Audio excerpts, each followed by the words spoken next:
नमस्कार, मैं अनंत त्रिपाठी। स्वागत है आपका थर्ड आई न्यूज नेटवर्क में। आइए रुक करते हैं अब तक की 10 बड़ी खबरों का।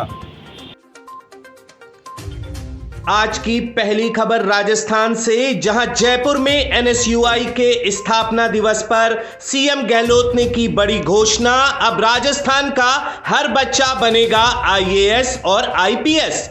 राजस्थान विश्वविद्यालय में आईएएस और आईआरएस जैसी प्रतियोगी परीक्षाओं की कक्षाएं लगेंगी निशुल्क। सीएम गहलोत की पीएम से मांग, लाएं सुरक्षा का अधिकार कानून। वहीं अशोक गहलोत के खिलाफ फिर से मुखर हुए सचिन पायलट, इस बार अपनाया अनशन का रास्ता। भ्रष्टाचार के मुद्दे को लेकर सचिन अपनी ही सरकार के खिलाफ। कांग्रेस प्रभारी सुखजिंदर सिंह रंधावा बोले, मेरे प्रभारी बनने के बाद पायलट के साथ 20 बैठकें हुई, लेकिन भ्रष्टाचार का मुद्दा नहीं उठा। वहीं आम आदमी पार्टी के बाद समाजवादी पार्टी भी राजस्थान के रण में हुई active. Party supremo Akhilesh Yadav ने पुरानी कार्यकारिणी की भंग, नई टीम का ऐलान जल्द। राजस्थान प्रभारी रविदास मेहरोत्रा बोले, सभी सीटों पर लड़ेंगे चुनाव। उधर हनुमान बेनीवाल के बाद सीएम केजरीवाल ने भी दिया सचिन पायलट को आपके साथ आने का न्योता। वहीं पायलट खेमे के विधायक मुकेश भाकर को मिली लॉरेंस बिश्नोई गैंग से जान से मारने की धमकी। अब राजस्थान का ये चुनावी घटनाक्रम क्या नया रंग लाता है, ये सचिन पायलट के अनशन के साथ ही शुरू होगा।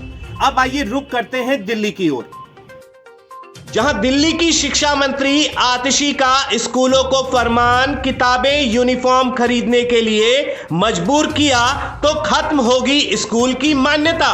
सभी प्रदेशों में स्कूल के नए सत्र से शिक्षा के व्यवसायीकरण का बिगुल बजने लगा है। बढ़ी हुई फीस और स्कूलों से कॉपी किताब, ड्रेस और अन्य खर्चे का दबाव आम जनता की कमर तोड़ रहा है। वहीं दिल्ली के एलजी का केजरीवाल पर तंज, कुछ लोग आईआईटी से डिग्री लेने के बाद भी अशिक्षित रह जाते हैं, यह बात साबित हो गई। वहीं उत्तर प्रदेश में निकाय चुनाव की अधिसूचना जारी हो गई है। 2 चरणों में होंगे चुनाव। पहले चरण की वोटिंग 4 मई को, वहीं दूसरे चरण की वोटिंग 11 मई को होगी। सीएम योगी बोले, तेज विकास के लिए जरूरी है ट्रिपल इंजन की सरकार। वहीं मायावती ने लगाया बीजेपी पर आरोप, राजनीतिक स्वार्थ के लिए आरक्षण नियमों की अनदेखी। भाजपा के इशारे पर निकाय चुनाव में सीटों का आरक्षण से दलितों का हुआ नुकसान। वहीं निकाय चुनाव से पहले पार्टी के पूर्व मंत्री राजकिशोर की एकनाथ शिंदे से मुलाकात पड़ी भारी। बीएसपी ने किया निष्कासित, भाई भी बाहर।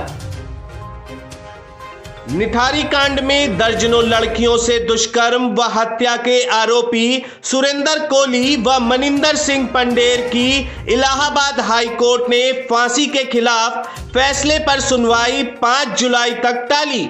एक पक्ष के वकील के ना मौजूद रहने पर दिया आदेश। आपको बता दें, सीबीआई कोर्ट ने 9 केसों में सुनाई है फांसी की सजा। विधायक राजा भैया और भानवी कुमार सिंह के तलाक मामले की सुनवाई 23 मई तक टली। राजा भैया ने नवंबर 2022 में मानसिक क्रूरता और परित्याग के आधार पर तलाक की याचिका की थी दायर। 1995 में हुई थी शादी, कई वर्षों से जारी है कलह। बस्ती राजघराने की राजकुमारी है भानवी सिंह। अग्निपथ योजना की वैधता को चुनौती देने वाली याचिका खारिज, दिल्ली हाई कोर्ट का फैसला सही ठहराया। अदालत ने कहा कि जिन नीतिगत फैसलों का देश के स्वास्थ्य और रक्षा क्षेत्र पर बड़ा असर पड़ता है, वो फैसले उन्हीं निकायों को लेने चाहिए जो इनके विशेषज्ञ हैं। वहीं ज्ञान व्यापी काशी विश्वनाथ मामले में मुस्लिम पक्ष ने दायर की नई याचिका, 14 अप्रैल को होगी सुनवाई।